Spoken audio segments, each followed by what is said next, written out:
இந்த கரூர் மாவட்டத்துல ஒரு மந்திரின்னு ஒருத்தர் இருந்தார்ல, இப்ப ஒரு மந்திரி இல்ல, ஆனாலும் மந்திரி மாதிரி.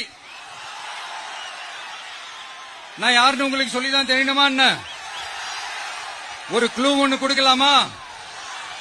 பாட்டிலுக்கு 10 ரூபா, பாட்டிலுக்கு 10 ரூபா, பாட்டிலுக்கு 10 ரூபா, பாட்டிலுக்கு 10 ரூபா, பாட்டிலுக்கு 10 ரூபா, பாட்டிலுக்கு 10 ரூபா, பாட்டிலுக்கு 10 ரூபா, பாட்டிலுக்கு 10 ரூபா.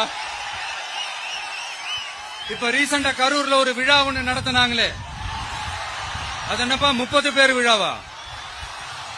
30 விழா, சாரிப்பா கன்ஃபியூஸ் ஆயிட்டேன். அந்த விழாவில் மாண்புமிகு சிஎம் அவர்கள் இந்த மாஜி மந்திரியை பத்தி உச்சி மேல தூக்கி வச்சு மெச்சினதெல்லாம் நம்ம காதால கேட்டோம் இல்லையா? இதே சிஎம் அவர்கள் இதே கரூருக்கு வந்தப்போ, எதிர்கட்சியா இருந்தப்போ, அந்த மாஜி மந்திரியை பத்தி என்னெல்லாம் சொன்னாரு, என்னெல்லாம் கேட்டாரு. ஐயா ஃபேக்ட் செக் நண்பர்களே, இதெல்லாம் நீங்க பெருசா ரிசர்ச் பண்ணணும்னு அவசியமே இல்ல. யூடியூப் ஓபன் பண்ணி பாருங்க, தெரிச்சிருவீங்க, மிரண்டுருவீங்க.